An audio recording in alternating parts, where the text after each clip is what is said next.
I want you to imagine right in front of you a fresh box of a dozen donuts. Oh, I'm already there. Right. The kind with the perfect glaze, maybe still a little bit warm from the bakery. Now ask yourself, how much would you pay for just one of those donuts? Like a couple of bucks, maybe? Yeah, exactly.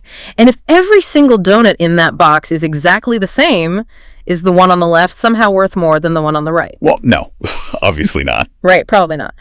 But let's change the scenario. What if there is suddenly a massive global sugar shortage?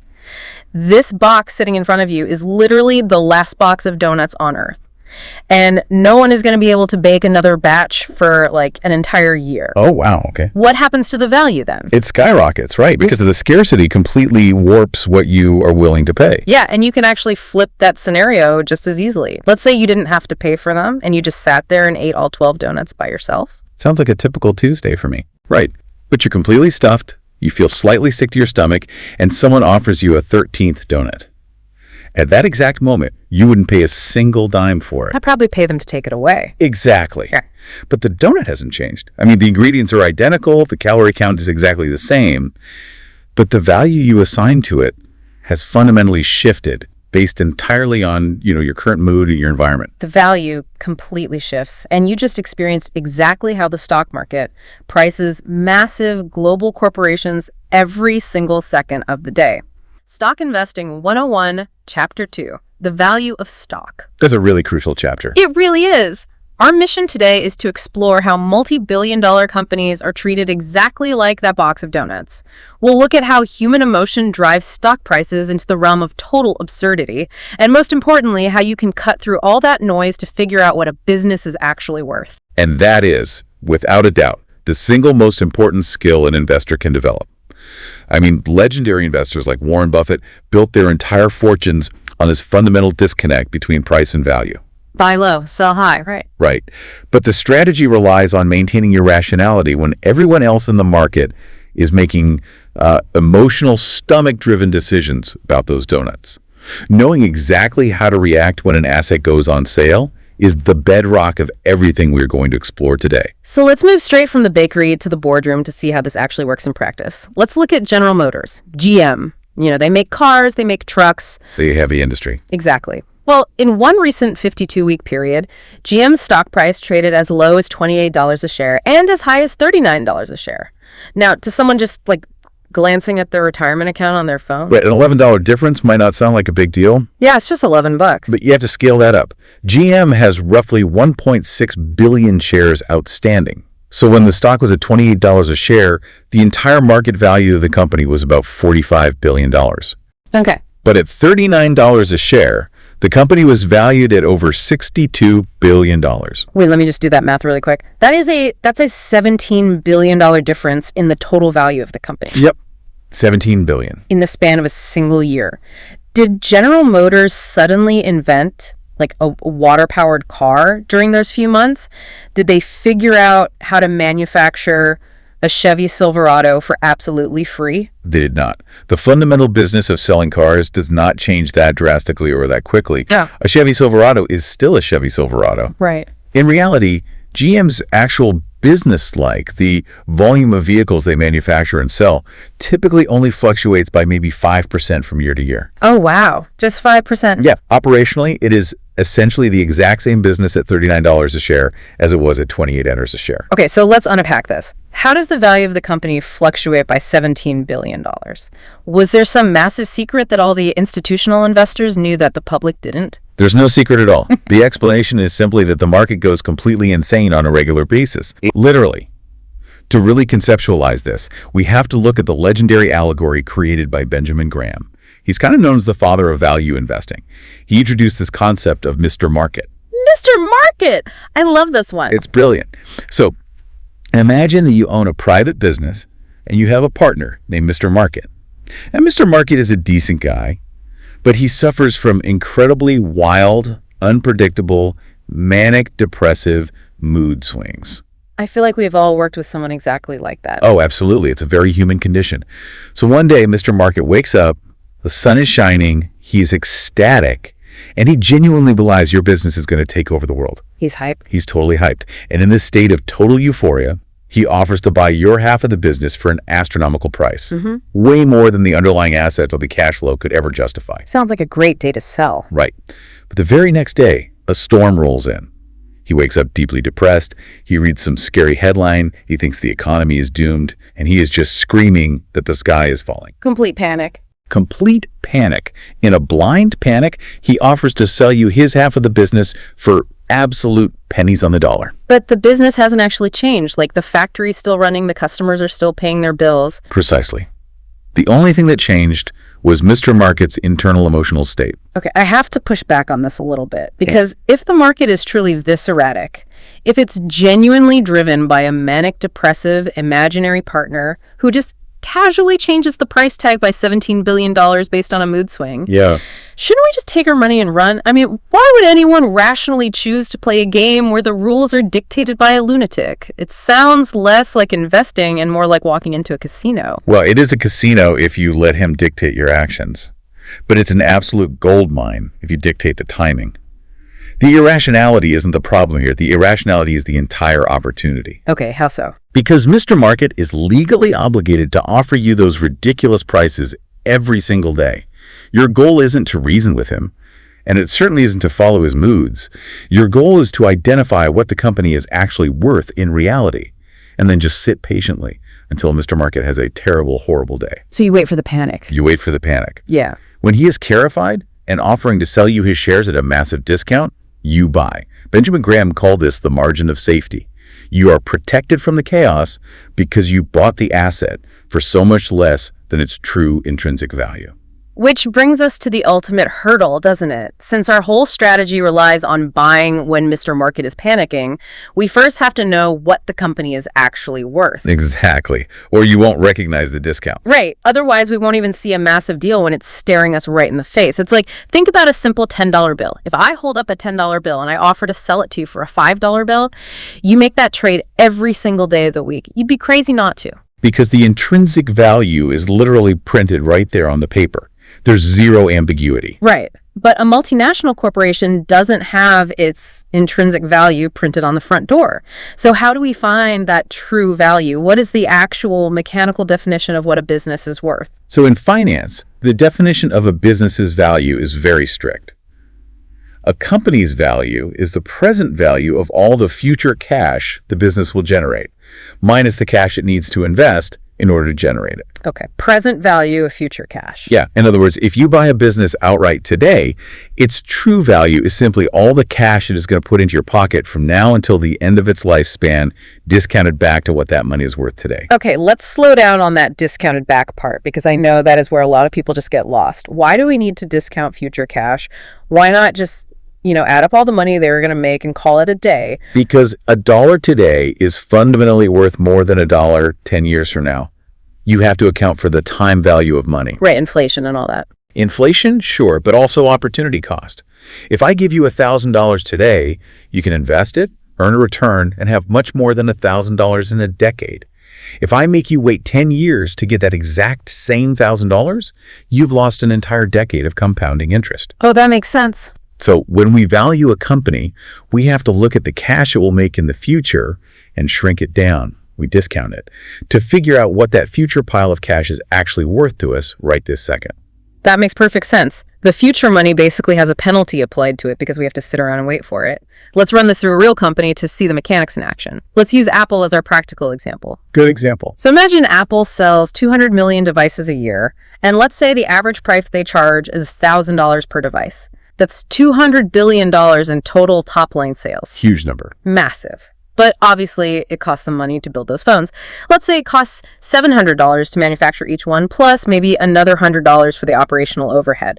So that's an $800 total cost per device. Which leaves a $200 pure cash profit for every single device sold. Right. So you multiply that $200 by the 200 million devices, and Apple is generating $40 billion a year in free cash flow. $40 billion. It's just a staggering number. But you wouldn't pay $40 billion today just to get $40 billion back over the next year. You are buying the company because you believe it's going to keep churning out that cash year after year after year. Exactly. And this is where we have to project into the future. Let's say Apple manages to grow that $40 billion profit by just 5% every single year. If we project that 5% growth out for the next 40 years, and we apply that discount penalty we just talked about, the present value of all those future profits totals up to about $675 billion. Right. So you divide that by their shares, and the stock is intrinsically worth about $111 a share. But here is the catch. The entire valuation hinges entirely on that growth assumption. Watch what happens if we just tweak the input slightly. Let's say Apple's market saturates. They stop growing entirely. They just sell the exact same number of devices every year going forward. 0% growth. Okay. The compounding vanishes. And suddenly, the total present value of the company is nearly cut in half, dropping to $391 billion, or about $64 a share. And it gets much darker if things actually go wrong, right? What if they suffer intense competitive pressure? Like, someone invents a revolutionary new device, Apple loses its pricing power, they have to slash their prices, and their profit margins just get cut in half. In a negative growth scenario, the value plummets down to $220 billion, or just $36 a share. The math itself is rigid and unforgiving. The inputs you choose for that math, your assumptions about human behavior, technology, competition, they completely dictate the final number. Yes. And honestly, here's where it gets really interesting, because this is where the whole system feels incredibly fragile to me. We are comparing scenarios of $675 billion versus $220 billion based on what Apple might do over the next 4 decades, predicting 40 years into the future. It's a long time. It's an eternity. I mean, 40 years ago, the internet barely existed in a public form. People were using rotary phones and typewriters. Nobody was modeling the iPhone's profit margins back then. Isn't building a 40-year discounted cash flow model just an elaborate mathematical hallucination? That is probably the most important pushback an investor can have. Yeah. And the honest truth, even the most brilliant financial minds will readily admit they have absolutely no idea what the vast majority of companies in the stock market are actually worth. Really? Oh yeah. The futures of most businesses are simply too chaotic to predict. If a company operates in an industry that changes every 6 months, you literally cannot compute its value. You just have to throw it in the too hard pile. The too hard pile. I like that. To actually run this math, you have to be able to confidently answer 2 questions. How much will profits grow? And how long are those profits structurally protected from competitors? Structurally protected. Okay, so you're talking about an economic moat. Exactly. Think of a highly profitable business as a beautiful, wealthy castle. Because capitalism works. The moment you build a profitable castle, rival armies are going to march over the hill to try and take your gold. They want their cut. They want all of it. The only way the castle survives long term is if it has a deep, wide moat around it. And a moat isn't just a good product. A moat is a structural advantage, like a legendary brand name that dictates consumer identity, or a network effect where the product becomes more valuable the more people use it. Like social media platforms. Right. Or incredibly high switching costs that make it painfully expensive for a customer to leave. You only ever attempt to predict the future cash flows of a company if you are absolutely convinced that their moat is practically impenetrable. I really love that distinction. You aren't just betting on the castle, you are betting on the depth of the water protecting the castle. All right, so we've established a philosophy. We know value comes from protected future cash flows, but when you look up a stock quote online, you don't see a moat score or a discounted cash flow readout. No, you definitely don't. You see market cap, EPS, PE ratios. How do we translate all this deep philosophy into the actual metrics on the screen? Let's start with market cap. Assuming we all know market cap is just the stock price multiplied by the number of shares, why is understanding that slice of the pie so critical to valuation? Because the price of a single share tells you absolutely nothing about how expensive the company is. A $500 stock could be incredibly cheap, and a $2 stock could be massively overvalued. Yeah. It all depends on how the pie is sliced. But where this gets really nuanced and where a lot of investors get trapped is that companies can change the number of slices while the pizza is still in the oven. Oh, you're talking about stock buybacks. Exactly. Let's say a company has 1 billion shares outstanding and they use their cash profits to go into the open market and buy back 100 million of their own shares, retiring them forever. Okay. The company didn't sell any more products. They didn't improve their margins. The business itself is completely unchanged. But because there are now fewer shares in existence, every remaining share is suddenly entitled to a slightly larger piece of the company's total profit. So their earnings per share, or EPS, goes up artificially, which makes the stock look more profitable on paper even if the underlying business has completely stagnated. Yes. This is why you can't just look at surface level numbers, which actually brings us to the most famous metric of all, the PE ratio, or price to earnings. You just take the stock price and divide it by that earnings per share number. It is the ultimate shorthand for valuation. If a stock is trading at $44 a share and it generated $2 in earnings per share last year, you divide 44 by 2, and you get a PE ratio of 22. We call it trading at a 22 multiple. Okay, let's play with that number for a second. A PE of 22. If I pay $44 for a stock that only makes $2 a year in profit, I'm paying 22 times what it makes. Doesn't that mean I'm waiting 22 years just for the company to earn back the exact price I paid to buy the stock? Basically, yes. That sounds like a terrible deal. Right? I could go buy a 10-year Treasury bond and get my money back in less than half the time, with practically zero risk. Why on earth would anyone pay a 22 multiple? Well, it would be a terrible deal if the company's earnings were frozen in time. If that $2 a share never increased, waiting 22 years to break even is a miserable investment. But this is the crucial secret behind the PE ratio. You aren't just paying for today's earnings. You are paying for the trajectory of the earnings. Growth. The growth. Let's say that company's growing its profits by 20% every single year. Because of the magic of compounding, they aren't going to make $2 next year. They'll make $2.40, then $2.88, then $3.45. If you do the math, that 20% growth rate shrinks your 22-year payback period down to less than 8 years. So a high PE ratio is the market's way of saying we're willing to accept a painfully long payback period today because we truly believe the growth is going to compound so fast that the payback period will collapse in reality. Precisely. It's why the PE ratio acts like the price tags in a grocery store. When you walk down the cereal aisle, you inherently understand that the premium, organic, name-brand cereal is going to have a higher price tag than the generic cereal in the plastic bag on the bottom shelf. You get what you pay for. You pay a premium for quality and growth. A standard average company with normal growth typically trades around a 15x PE. And the premium companies, like the ones with the massive moats we talked about. Those elite companies, the ones with high returns on capital and heavily defended moats, frequently trade at 20x to 25x PE, or even higher. The market demands a premium because their future cash flows are seen as highly secure and growing. And on the flip side, we have the discount bin. If you see a company trading at a 7x or 8x PE, your instinct might be, wow, what a bargain. But a low PE usually means the market expects the company's profits to shrink or disappear entirely. It's a value trap. It's cheap for a reason. A very solid rule of thumb to keep you grounded is that a company's PE multiple should roughly match its expected long-term growth rate. Okay. So if a company is reliably expected to grow its earnings by 25% a year, paying a 25x PE might be a perfectly fair deal. But if a mature company is only growing at 5% a year, and Mr. Market is asking you to pay a 25x PE for it, you are almost certainly overpaying no matter how good the underlying business is. So bringing this all together, what we've unraveled today is that stock prices look chaotic because Mr. Market is an emotionally unstable partner who overreacts to every headline and every shadow. Right. But the true intrinsic value of a business is anchored in cold, hard reality. It is the present value of all the future cash it will ever generate. By patiently calculating those cash flows, relentlessly demanding deep economic moats to protect them, and using tools like the PE ratio to verify you aren't overpaying for growth, you can learn to tune out the daily panic and confidently buy those $10 bills for $5. Exactly. But knowing the mechanics is really only half the battle. The ultimate secret to this entire philosophy isn't financial modeling, it is emotional discipline. That's the hard part. It is brutally hard. The math of a discounted cash flow or a PE ratio is relatively straightforward. The execution is what gets people.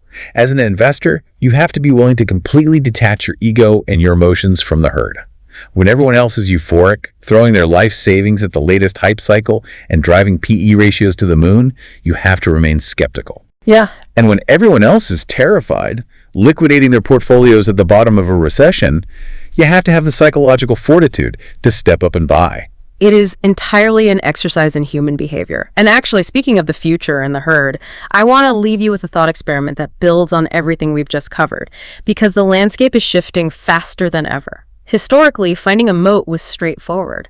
Railroads, consumer brands, massive retail supply chains like Walmart, those were physical, unassailable moats.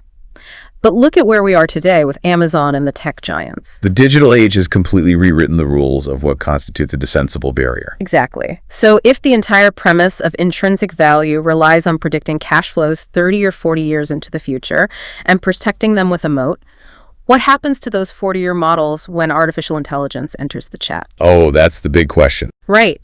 If a massive software company is trading at a 50x PE because the market thinks their code is an impenetrable moat, what happens when an AI model can replicate their entire proprietary code base in a week for a fraction of the cost? Does the traditional concept of a 40-year economic moat even exist in the 2020s? Or are we all just staring at a digital box of donuts, convincing ourselves that the scarcity will last forever? It's the defining question for the next generation of valuation. If the moats evaporate, the multiples have to collapse. It's something to think very deeply about the next time you look at the PE ratio of your favorite tech stock. To recap, we covered why Mr. Market is so irrational, how to define true value through future cash flows, the necessity of an economic moat, and how to use the PE ratio to gauge if you're getting a fair price. A lot of ground covered today. We really did. Thanks so much for joining us on this. If you enjoyed this breakdown, please like, subscribe, and share it with someone who loves dissecting the market. It really supports our educational content. We'll see you next time.